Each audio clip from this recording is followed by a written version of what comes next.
Previously on the LaMelo Ball MyCareer series. And with the third best odds in the draft and many moves needed to be made, the next video will hold the entire future in its hands.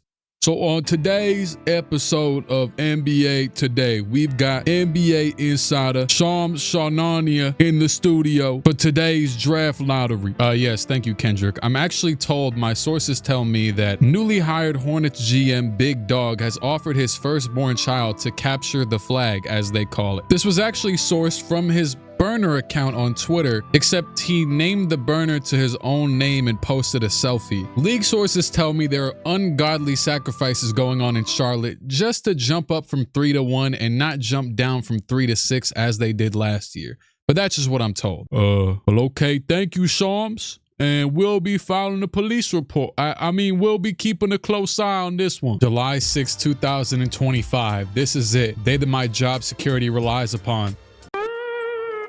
No, they just moved up from 14. It's over. The dream is over. There's no flags to capture. We're gonna wave the white flag. Oh my goodness, another one. Oh, it's so over. We're picking eighth. We're picking eighth or something. Kasparis Jakuchovianius or whatever the hell his name is. Welcome to Charlotte. Thank God they didn't get number one. Well, I guess we're in the top 6, but it's about a, oh my goodness. And just like that, the plan has been flipped upside down. Not only can we not get Cooper Flagg, but we've also fallen out of the range of Dylan Harper and Ace Bailey more than likely. But with this expected to be one of the best draft classes in recent history, we're hopefully guaranteed a good prospect for the sake of my job. VJ Edgecombe is an elite 3-and-D, or really just all-around athlete and defender who's expected to go in the top 4 in real life. He could potentially slide down further in this mock draft from 2K. There's Trey Johnson, an elite scorer who would solve less of our problems defensively, but still a bucket nonetheless. There's Derek Queen, who doesn't really fit our fast-paced philosophy, considering that he is a slower face-up power forward, but nonetheless could be a game changer in the half-court offense. And there's maybe, just maybe, based off the 2K projections, a slim chance that Dylan Harper could fall. So let's head to the draft. With the first overall pick in the 2025 NBA draft, the Washington Wizards will select Cooper Flagg from Duke University. With the second overall pick in the 2025 NBA draft, the New Orleans Pelicans will select Ace Bailey from Rutgers University. With the third overall pick, the Sacramento Kings will select Kadeem Maluak from Duke University. The fourth overall pick in the 2025 NBA draft, the San Antonio Spurs will select Igor Demin from BYU. Oh, now Malika,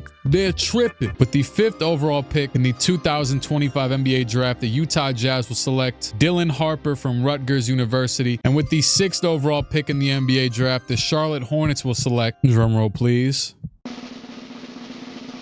thank you, VJ Edgecombe from Baylor University. I look at it as a blessing, to be honest. I don't look at it as pressure or nothing to really think about. You know, I'm blessed to play the game of basketball, so just being able to play is the main thing for me, and I'm going to go there and have fun every single night. Welcome to Charlotte, VJ Edgecombe. It took a bit of a miracle for him to even fall to number 6. A great player for this team right now. He will be starting out the gate and for the future. All things considered, this is about the best that this could have went. He should fit beautifully next to LaMelo and Brandon Miller and take off a lot of pressure from both of them, offensively and defensively. We also drafted forward Colin Murray Boyles and guard Ian Jackson with the 3rd and 4th picks in the 2nd round, which we had. But now it's time for free agency. So our first move of the offseason is going to be re-signing Mark Williams to a 4-year contract extension. Now, as you know, in 2K, you kind of have to sign players for a little bit less or the league breaks in a few years. But nonetheless, this contract is comparable to something of what like the Knicks gave Mitchell Robinson a few years ago. And I'd assume Williams would not be perplexed to take guaranteed money considering his injury history as soon as possible. And then for us, he's still a very good player and it's still a very movable contract. We just have to pray the bastard doesn't get injured. As I said in the last video, he's a guy I want to keep around long term. He just has to keep his feet on the floor. Before I get to the free agent signings though, I just remembered something. Your Charlotte Hornet legend Taj Gibson retired. So let me bring back this clip from 5 years ago. We need a moment of silence here for Taj Gibson. I genuinely participated in that. I didn't even turn off my mic. It's just Wow. So just to mention before free agency, the coach of the Charlotte Hornets is Charles Lee. He's a two-time champion in the recent years with the Celtics and the Bucks as an assistant coach, and he's now the head coach of the Hornets for the past year. And honestly, the Hornets, the last thing they need to be talking about is a head coaching change. So we're not going to mention him again. Now, in free agency, we don't have a ton of cap room thanks to the Hornets having some pretty annoying contracts like Josh Green and Grant Williams making nearly $30 million combined, and Miles Bridges making $25 million alone, not to mention LaMelo's max contract. But we do have a near $15 million mid-level exception, which could prove to, in the 2K universe, be very, very valuable. So the plan with this team right now is that we are in a fake contention, fake competing, fake evaluation phase. This team actually has an abundance of like solid rotational role players, because my plan this season is to actually run a bench lineup with Trey Mann, who will be re-signed, Nick Smith Jr., Tijan Salon, and Moussa Diabate. The fifth bench player being Miles Bridges. Might be like, what the hell are you talking about? Shouldn't Bridges be starting? No, that's actually the point of the free agency.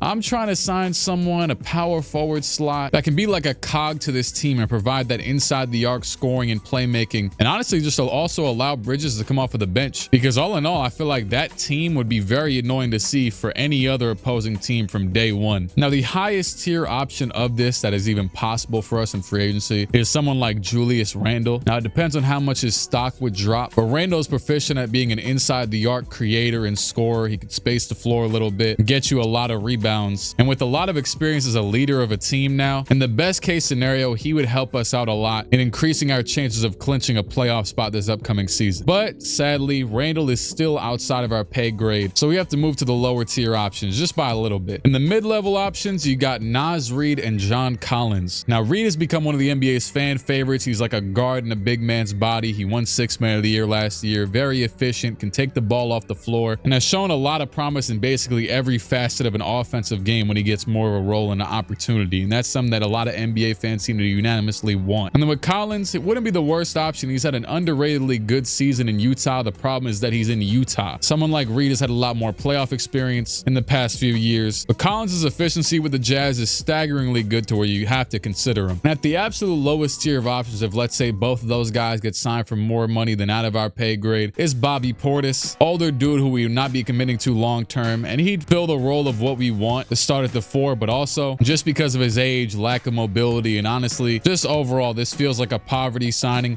We'd maybe be better off with going with Miles Bridges just continuing to start and letting Tijan Salon get a lot of run at the 4 or something. Maybe even Grant, well, who knows? The dream would basically just be dead. So once free agency kicked off, immediately John Collins actually got a pretty hefty offer from the Portland Trailblazers that was just outside of our pay grade. And now you'd expect at this point that we could strike out and be in Bobby Portis territory, but a lot of teams with cap space, I guess, opted to not shoot their shot at Naz Reid. One of the only teams that even shot their shot was the Pacers, who have a love affair with Miles Turner anyways, so they kind of have to keep that toxic relationship going for another 10 years or it won't be complete. So we outbid them, and Naz Reid is a Charlotte Hornet. A better outcome than most people could have expected. I'm very excited for this. The only thing we have to do is send both him and Mark Williams in a gym with Alonzo Reed and teach him how to play defense. But aside from that, though, this is incredibly dynamic for this team. We're going to have so many different ways to attack the game offensively. Along with that, our only other re-signing, but honestly, most of the roster being super filled up, was Trey Mann, who I'm a big fan of his game. And you know, our trainers were going to work in the offseason. They had our guys doing well, and their progression was very kind to us. And while there is a lot of questions still, including the development of a ton of players and the additions of new ones, we are about to see the Charlotte Hornets play an entirely different ball game starting from game number 1. The last thing that we did do in this offseason, as we left a lot of other stuff to be evaluated throughout the season, was trading Yusuf Nurkic to the Grizzlies for a second-round pick. Why? Because I was going to release the bastard, and I was like, screw it. So I said, you could just have him.